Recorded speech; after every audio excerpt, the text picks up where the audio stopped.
Students, हमने matrix की application के बारे में सीखा था। अब हम उसी के रिलेटेड कुछ जो है क्वेश्चन जो सॉल्व करने की कोशिश करेंगे। तो मैंने एक क्वेश्चन लिया है आपकी एनसीईआरटी की बुक से, exercise 4.3 question number 3 first part जो है इसका हम करने जा रहे हैं।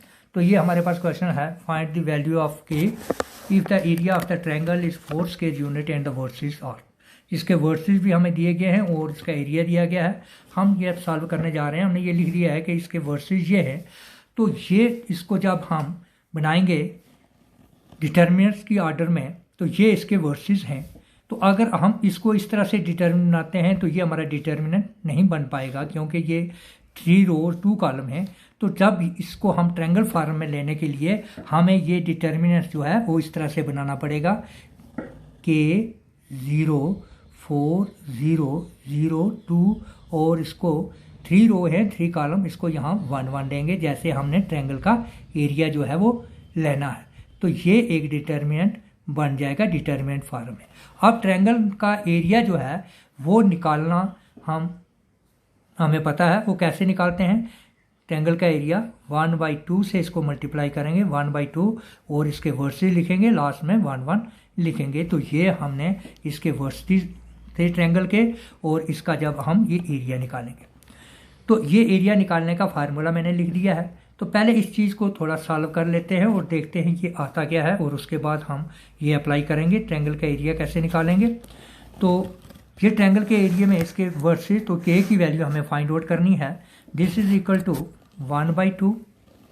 तो इसको अब हमने क्या करना है, सॉल्व करना है। 1/2 बड़ी ब्रैकेट जो है वो शुरू कर लेते हैं। तो अब इसको हम ऑपरेट करेंगे किससे? ऐसे रो या कॉलम से करेंगे जिसमें मैक्सिमम 0। तो हमारा जो सेकंड कॉलम है इसमें क्या है, मैक्सिमम यानी 2 0 इसमें सेकंड कॉलम में हम आते हैं। तो इसको हम अब क्या करना है, इसको हमने एक्सपेंड करना है, खोलना है। Expanding with respect to C2 column 2 से करेंगे।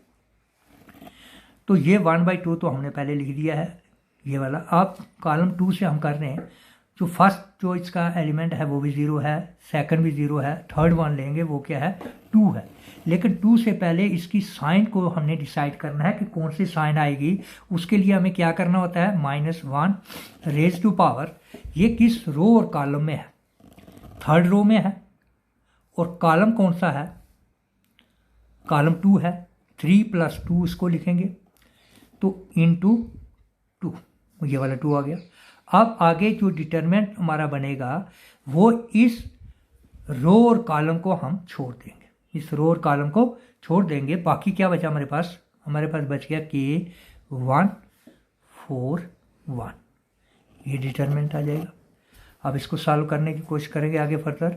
ये 1/2 पहले से है, ब्रैकेट शुरू कर लेंगे। यहाँ -1 रेज टू पावर 3 + 2 5, तो ऑड आ गया। तो क्या होगा, ये -1 इंटू 2, ये हो जाएगा -2, क्या हो जाएगा -2। तो आगे अब इसको अब हम हल करेंगे। यहाँ करली ब्रैकेट लगा लेते हैं, बड़ी ब्रैकेट उन्होंने पहले लगाई है। तो इसको इससे मल्टीप्लाई करो, 4K × 1 क्या आ जाएगा, K -4 × 1 4, ये हो गया। अब इसको फर्दर आगे देखो, ये 2 2 से कट जाएगा तो हमारे पास क्या बचेगा, 2 2 से कट जाएगा तो -K, ये आपका माइनस अंदर मल्टीप्लाई हो जाएगा, -K + 4, -K + 4 आपके पास ये चीज़ बच जाएगी। इसको हल किया तो आपके पास ये आया। ये हमने क्या किया कि ट्रायंगल का एरिया निकाला। But area of the triangle हमें दिया हुआ है वो क्या है, 4 square unit. Area of the triangle हमें दिया है वो क्या है, 4 स्क्वायर यूनिट। तो हम ये लिखेंगे बाय द गिवन कंडीशन या गिवन क्वेश्चन जो हमें सवाल में दिया है उसमें क्या है, एरिया आपका कितना है, एरिया ऑफ द ट्रायंगल जो है वो हमारा कितना है, 4 स्क्वायर यूनिट। तो ये आ जाएगा, दिस इंप्लाइज दैट -K + 4 = ±4। अब आप देखेंगे ये प्लस माइनस कहाँ से आ गया, 4 स्क्वायर यूनिट है। एरिया जो है हमारा अगर माइनस में आता है तब भी हम उसको प्लस में लेते हैं, इसको मॉड में लेते हैं, प्लस में होगा तभी, इसलिए हम जब भी एरिया होगा एरिया बराबर, तो आप यही लिखेंगे प्लस माइनस इसको लेंगे। अब अगर हम पॉजिटिव साइन लेते हैं, टेकिंग पॉजिटिव साइन, अगर पॉजिटिव साइन लेंगे तो ये हमारा क्या आ जाएगा, -k+4 = 4। तो ये आ जाएगा, दिस इम्प्लाइज दैट आपका k आ जाएगा कितना, 0। 4 को इधर ले जाएंगे तो क्या हो जाएगा, -4 -4 0 हो जाएगा, तो -k = 0, यानी k = 0। तो अगर हम नेगेटिव साइन लेंगे, टेकिंग नेगेटिव साइन, अगर नेगेटिव साइन हमने ली तो क्या आ जाएगा, ये -k+4 = -4। तो दिस इम्प्लाइज दैट -k = -4, ये 4 भी माइनस हो जाएगा तो -8 हो जाएगा। तो दिस इम्प्लाइज दैट k = 8। ये आपका कितना आ जाएगा, माइनस माइनस दोनों साइड से कट जाएगा, तो k = 8। तो वैल्यू आपकी k की क्या आ गई, हैंस k = 0 और 8। इसकी दो वैल्यू आ गई, 0 है या 8 इसकी वैल्यू आएगी k की जगह। तो ये हमारे पास तभी, अगर हम k की जगह 0 या 8 लेंगे तो ये ट्रायंगल का एरिया इससे निकालेंगे तो आपका 4 स्क्वायर यूनिट आंसर आ जाएगा, 0 से भी और 8 से भी। तो ये आपका एक सवाल हो गया है। इसके साथ हम एक और सवाल जो है, नेक्स्ट जो हम क्वेश्चन नंबर 4 का फर्स्ट पार्ट जो है वो करने जा रहे हैं, वो है हमारा find the equation of the line joining the point 1, 2 and 3, 6। हमें कोई 2 पॉइंट दिए गए हैं, तो उनको मिला के जो लाइन बनती है उस लाइन की इक्वेशन हमने निकालनी है। और इक्वेशन किससे कैसे निकालनी है, डिटर्मिनेंट को यूज़ करके। ये एप्लीकेशन ऑफ डिटर्मिनेंट आगे कि एप्लीकेशन डिटर्मिनेंट को हमने अप्लाई करना है और इस लाइन की जो इक्वेशन हमें बतानी है। ये हमारे पास एक लाइन है, इसका एक पॉइंट है, फर्स्ट पॉइंट मान लो ले हैं हमारा, ये है 1, 2 और इसके कोऑर्डिनेट हैं 3, 6, ये लाइन है। तो इस लाइन की इक्वेशन हम निकालेंगे। तो कैसे करेंगे हम मान लेते हैं कोई एक पॉइंट है, let X Y be any point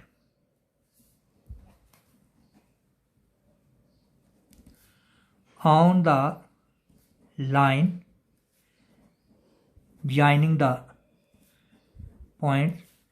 in points को मिला के जो लाइन हमारी बनती है 1, 2 एंड 3, 6 को। तो यहाँ इसके ऊपर कोई एक पॉइंट एक्स वाई है। ये पॉइंट हम मान लेते हैं, ये हमारा पॉइंट क्या है, एक्स वाई, इस लाइन के ऊपर।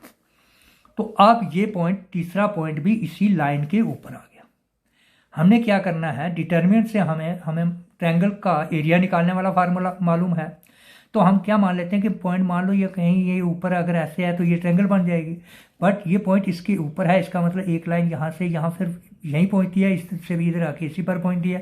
तो ट्रायंगल वाला फार्मूला ही हम यहाँ लगाएंगे और इसका जो है हम इक्वेशन निकालेंगे।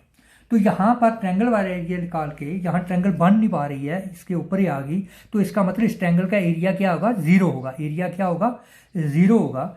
तो अब हमने इसको जो है सॉल्व करना है, इस ट्रायंगल को, इस पॉइंट को यूज़ करके हम देखेंगे, ट्रायंगल वाला फार्मूला लगाएंगे। द ट्रायंगल ऑफ द, लिखेंगे the area of the triangle, the area of the triangle, triangle का एरिया जो हम निकालेंगे, जिसके वर्सेस हमें दिए हुए हैं, हैविंग वर्सेस इसके क्या आ गए, एक तो हम एक्स वाई ले लेते हैं जो हमने लिया है, एक्स वाई 1, 2 एंड 3, 6, इसके वर्सेस ये हो गए। तो ट्रायंगल का एरिया हम फाइंड करेंगे।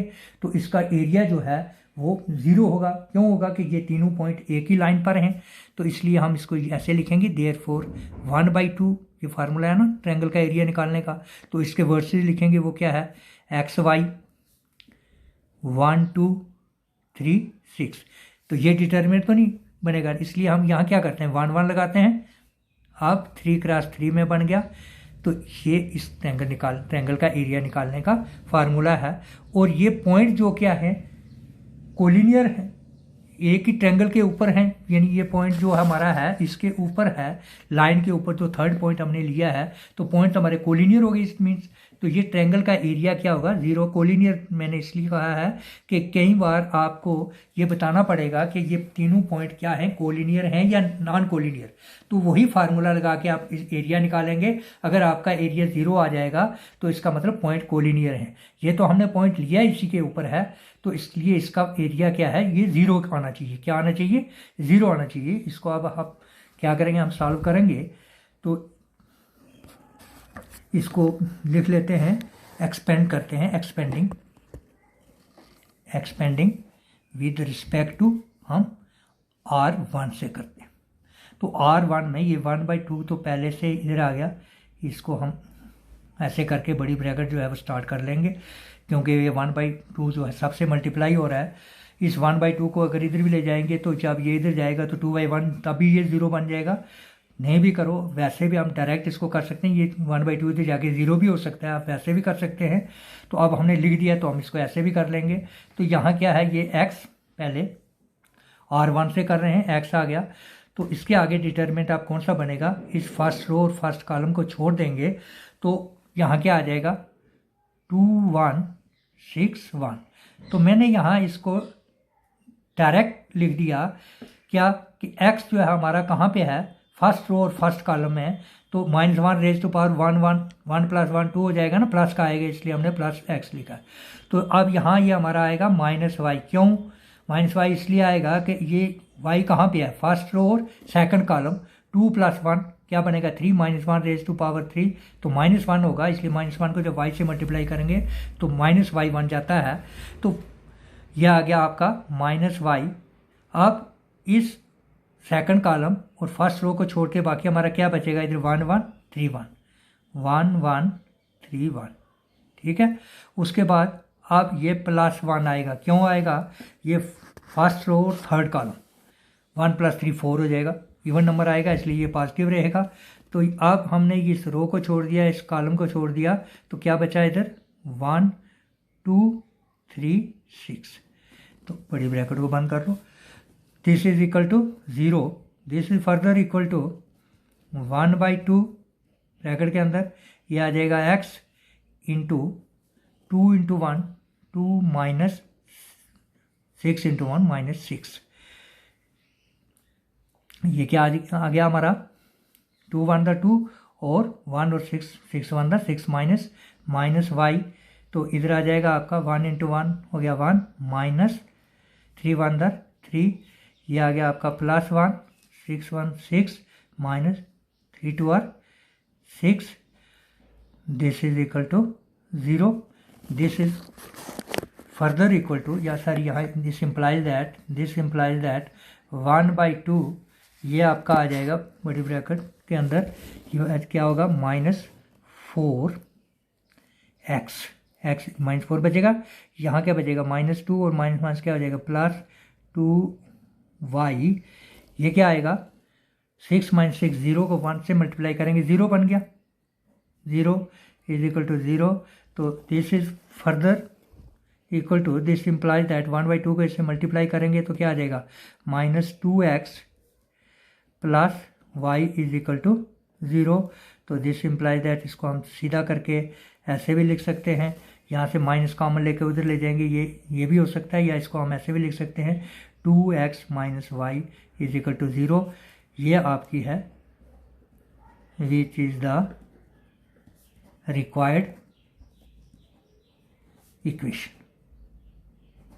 ये आपकी इस लाइन की इक्वेशन बनेगी 2x - y। तो इस तरह से हमने डिटर्मिनेंट्स को कैसे अप्लाई करना है, ये आपने इसी रिलेटेड जितने बाकी सवाल हैं तकरीबन इसमें हैं, आप इनको देख लेंगे। तो ये आपने देख लिया। अब किसी को कहीं भी कोई प्रॉब्लम है या कोई समझ नहीं आ रही है, आप इसी वीडियो के नीचे कमेंट करेंगे और मुझे बताएंगे, ताकि मुझे पता चले कि आपने कितना देखा, क्या समझा, क्या आपको समझ नहीं आया, ताकि हम कोशिश करेंगे उसको दोबारा फिर आपको समझाने की। तो आप ज़रूर कमेंट कीजिएगा। थैंक्स।